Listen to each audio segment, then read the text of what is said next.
Islamic calendar के मुताबिक मुसलमानों का नया साल मुहर्रम के महीने से शुरू होता है। वैसे तो ये महीना दुनिया के हर एक मुसलमान के लिए खास है, लेकिन शिया समुदाय के लिए ये महीना काफी अहमियत रखता है। मुहर्रम का जिक्र आते ही लोगों के दिमाग में सबसे पहले करबला का ख्याल आता है। तारीख के मुताबिक 1400 साल पहले करबला की जंग हुई थी। ये जंग जुल्म के खिलाफ और इंसाफ के लिए हुई थी। इस जंग में हजरत मोहम्मद साहब के नवासे इमाम हुसैन और उनके 72 साथी शहीद हो गए थे।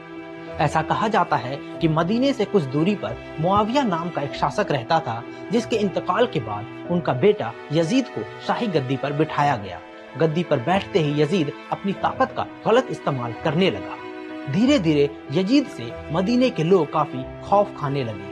यजीद हजरत मोहम्मद की वफात के बाद इस्लाम को अपने हिसाब से चलाने की कोशिश करने लगा और हजरत मोहम्मद के नवासे इमाम हुसैन को उनके हिसाब से चलने के लिए जोर डालने लगा। यजीद को ऐसा गुमान हो गया था कि इमाम हुसैन उनको अपना खलीफा मान लेंगे, लेकिन इमाम हुसैन ने ऐसा करने से साफ इनकार कर दिया। ये बात यजीद को बिल्कुल नागवार गुजरी और फिर यजीद इमाम हुसैन की कत्ल की साजिश करने लगा। वहीं हजरत मोहम्मद की वफात के बाद इमाम हुसैन ने मदीना छोड़ने का भी फैसला कर लिया था। मुहर्रम महीने की दूसरी तारीख को जब हजरत मोहम्मद के नवासे हजरत इमाम करबला पहुंचे तो उनके साथ 72 लोगों का एक छोटा सा काफिला भी मौजूद था। करबला पहुंचते ही यजीद के लोगों ने इमाम हुसैन को घेर लिया और फिर जबरदस्ती खुद को खलीफा मानने पर मजबूर करने लगे। लेकिन लाख परेशान करने के बाद भी इमाम हुसैन यजीद के सामने नहीं झुके और यजीद को खलीफा मानने से इनकार कर दिया। मुहर्रम की 7 तारीख को इमाम हुसैन जब करबला पहुंचे तो उनके पास खाने पीने की ज्यादातर चीजें खत्म हो चुकी थी। इसको देखते हुए यजीद ने इमाम हुसैन के साथियों का पानी भी बंद कर दिया, जिसके बाद लगातार 3 दिन इमाम हुसैन और उनके साथी भूखे प्यासे करबला में ही रहे और सब्र से काम लेते रहे। इमाम हुसैन ने कई बार अपने साथियों से कहा कि वह लोग करबला से चले जाएं, लेकिन उनके साथी इमाम हुसैन को छोड़कर नहीं गए और आखिरकार मुहर्रम की 10 तारीख को यजीद की फौज ने इमाम हुसैन और उनके साथियों पर हमला कर दिया।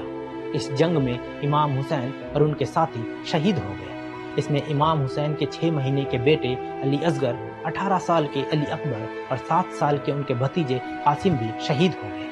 इसलिए मुसलमानों के लिए मुहर्रम की 10 तारीख सबसे अहम मानी जाती है, जिसे रोजे अशूरा भी कहा जाता है। इस दिन को याद करके मुहर्रम की 10 तारीख को मुसलमान अलग अलग तरीकों से गम जाहिर करते हैं। मुहर्रम का चांद निकलते ही शिया समुदाय के लोग 2 महीने 8 दिन तक शोक मनाते हैं। इस दौरान वो किसी भी तरह के रंग बिरंगे और चटकीले कपड़े नहीं पहनते हैं। वह लोग सिर्फ काले और नीले रंग के कपड़े पहनते हैं। ऐसा माना जाता है कि इन 2 महीनों तक शिया समुदाय के घरों में किसी तरह की कोई शादी या खुशियां नहीं मनाई जाती। इस महीने शिया समुदाय के लोग किसी दूसरे की शादी में भी शरीक नहीं होते। सुन्नी मुस्लिम भी इस महीने में नमाज और रोजे रखते हैं। इसके साथ ही लोग मजलिस और ताजियादारी भी करते हैं। हालांकि कुछ सुन्नी समुदाय में देवबंदी फिरके के लोग ताजियादारी और मातम के खिलाफ भी हैं।